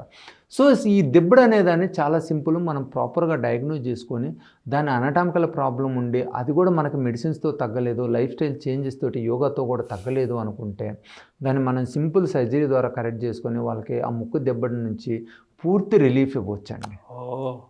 ఇప్పుడు యాక్చువల్గా ఫ్లమ్ అనేటువంటిది యాక్చువల్లీ ముక్కు ద్వారా లోపలికి వెళ్ళి మళ్ళీ నోటి ద్వారా గొంతుకి వచ్చేస్తూ ఉంటుంది. ఈ ముక్కు దిబ్బడ ఉన్నది కూడా ఆ విధంగానే పోతూ ఉంటుంది అనుకుంటాను. ఎస్ అండి. ఈ ముక్కు దిబ్బడిలో ఉన్నోళ్ళు ఈ ముక్కులో బోను వంకర ఉన్న కండ పెరిగినా కూడా ఈ ముక్కులో సెక్రీషన్స్ అనేవి గొంతులోకి వెళ్తూ ఉంటాయి. దీన్ని పోస్ట్ నేసల్ డ్రిప్ అంటాం. ఈ పోస్ట్ నేసల్ డ్రిప్ ఉన్న వాళ్ళకి మనం ఒకసారి ప్రాపర్గా ఎవాల్యుయేట్ చేసుకుని ఎండోస్కోపీ సిటీ స్కాన్ ద్వారా ఎండోస్కోపీలో మనకు ఆ ముక్కు దూలం వంకర ఆ కండ పెరిగింది తెలుస్తుంది, సిటీ స్కాన్లో సైనసైటిస్ ఉందా లేదా అని తెలుస్తుంది.